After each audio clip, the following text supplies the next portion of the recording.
Yes, so as you said, the margins are razor thin in Pennsylvania. Votes are continuing to be counted relatively slowly in comparison to other parts of the country.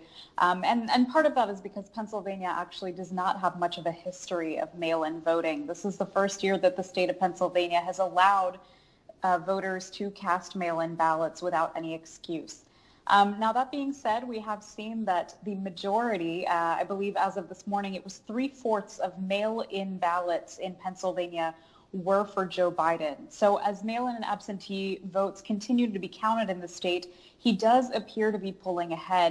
But again, as you said, it's a very thin margin, and votes are still being counted. So we may not know for a few more days. A few more days. Wow, then these headlines are going to keep going. But I just want to clarify again, explain this to our viewers. What you're saying is that the trends show that Democratic voters overwhelmingly have sent in mail-in votes.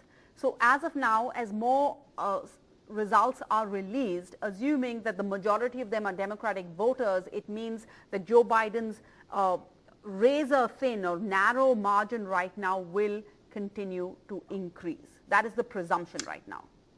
It's likely that they will, because Joe Biden has been a big proponent of mail-in voting, especially amid the coronavirus pandemic. You know, President Trump has shown a lot of distrust in the mail-in voting process.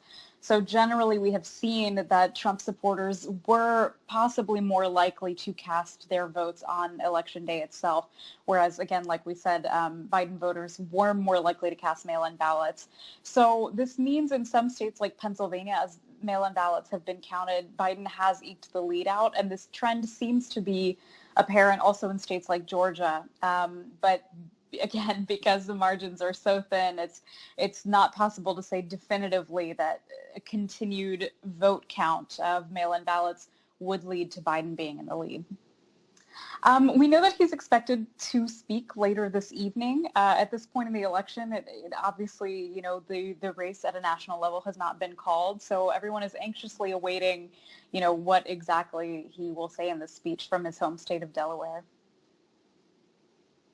Isha Sarai from Voice of America, thanks for that update. Meanwhile, election officials in the state of Georgia have announced a recount after the election results are coming down to the narrowest of margins. The Democratic hopeful Joe Biden has taken the lead in this traditionally conservative state, the state of Georgia. He's taken the lead over Donald Trump. Trump cannot afford to lose Georgia's 16 electoral votes if he is to keep alive his hopes of a second term.